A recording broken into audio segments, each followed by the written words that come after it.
Hi everyone, I'm Curren McLane. I'm the director of the Azle Memorial Library, but I am also an avid cookbook reader and crafter. So I have some books that I wanted to share with you that I enjoy and you might want to come check out from our library and explore for yourself. So the first one I have is Bacon Nation. This is by Peter Kaminsky and Marie Rama. There are 125 recipes in here, all featuring bacon. And it has the kind of recipes you would expect that are just over the top, unhealthy, kind of stick to your gut foods, like bacon brisket and beer chili, which sounds like you might need a Tums afterwards.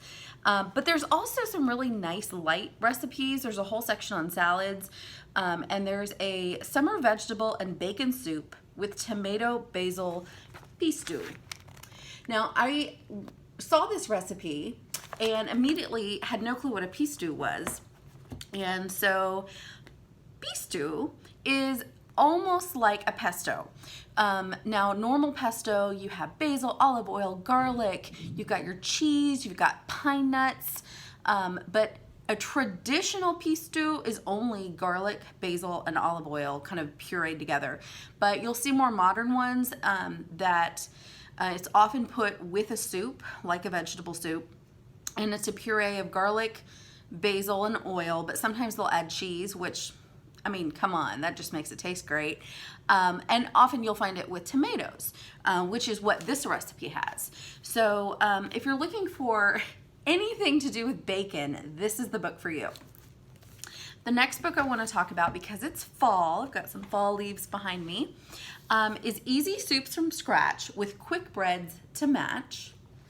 This is by Ivy Manning, and I love this book because I love soups. They're just that heartwarming, just nice fall warm food that you can eat, and they freeze well, they store well, you can eat it for several days. But I like this book because it has quick bread recipes. And I'm the kind of person where I love good homemade bread, but with yeast bread, you have to remember to let it rise, you have to do the kneading, and by the time I remember, it's way too late. So quick breads are going to be your go-to. And a lot of these soup recipes are pretty easy. You can put them together quickly. One of the soups that really stood out to me was spicy roasted poblano and potato chowder. I love poblano peppers because they're not too spicy, but you still get that nice kind of flavor that peppers have. But then in the back, they've got the section with quick breads, and they have all kinds. They have a featherlight herb dumpling, which cooks right on top of the soup. And I know, when you make chicken and dumplings and you can do the dumplings on the soup that kind of steam to cook, sometimes they can be a little plain and they're just flavored by the soup, but this way there's herbs actually in the dumplings. And then the other one that really looked great to me were these pimento cheese drop biscuits. So it's almost like a homemade pimento cheese that you add with a biscuit recipe. And they kind of look like those Cheddar Bay biscuits from Red Lobster in shape and color, but I bet these taste a little bit different. So that was Easy Soups from Scratch with Quick Breads to Match. And the next one I have, this year, COVID has kind of, I think, altered a lot of people's plans for the fall. I know, for example, I'm not having a huge get-together with my family like I normally do for Thanksgiving. It might just be me, maybe my parents. So I thought this year, instead of going all out with our big traditional recipes and sides that we always kind of have to make everyone happy, why not try something a little different or subdued? And so we have this book called Thanksgiving, Recipes for a Holiday Meal by Lou Seibert Papas. And I like this book. It's not a huge cookbook, but it does have some photos in it. But it's got all your standard recipes for your traditional meal, but it has some nice variations along the way. So if you go to the main dishes, for example, there's a good variety of turkey recipes, as well as how to do a baked ham with cider glaze. That sounds really good. Herb roasted chicken, Cornish hens, vegetable pot pie, in case maybe you have some vegetarians in your family or you're trying to go plant-based.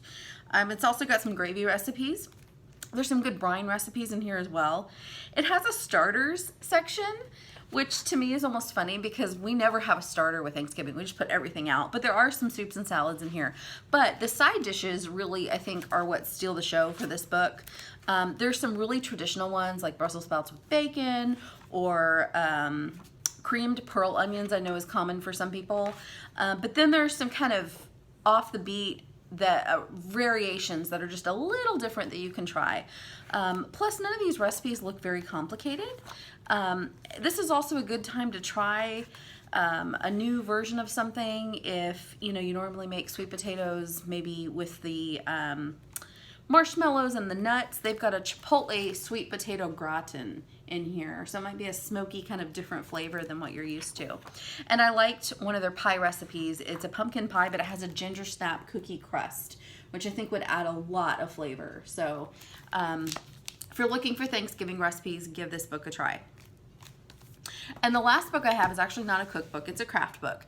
And I almost hesitated to grab this because it's Martha Stewart. And normally with Martha Stewart, her stuff is over the top. I almost laugh at her crafts because they're just so complicated or detail-oriented or require supplies that I'm just not going to buy.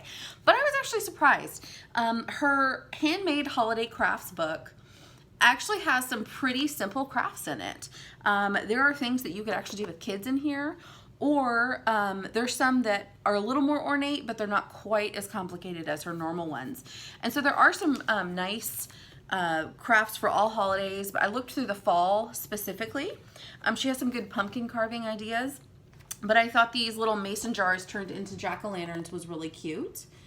Looked pretty easy too. You just need kind of a template and some paint. And I also really liked these little bats that you can put on a treat bag. I mean, that's just construction paper cut out right there. So these are pretty simple things, especially if you're not gonna do trick-or-treating this year. Maybe you wanna hand out like pre-bagged candies, maybe to your kiddos or your neighbors, then it'd be an easy, cute way to do it. But there were also some Christmas crafts in here that you might wanna look at. There's a good Hanukkah section too. But one of the crafts that I liked for Christmas were these yarn cards. They were pretty easy. And I thought at first that she was actually sewing the yarn onto the cards, but when you look at the directions, it actually just calls for you to cut your yarn and then glue it on, which would be a lot easier for people who maybe don't have sewing skills. Plus, sometimes if you've ever sewn onto cardstock, it can be really hard to get the needle through. So that was a really cute idea. And then one more that I'll point out, these are just adorable. These little snowman pencil toppers. They're just little styrofoam balls with cloth and little eyes and little noses glued on, or actually I think they might be punched in. But they're pretty easy, and it'd be a cute little way to top your pencil. Just because kids might be doing virtual school doesn't mean they can't have cute school supplies, or maybe adults might like it too. So I hope you'll come check out these books from the library. We have so many more that I hope you'll explore, and I hope you enjoy cooking and crafting as much as I do.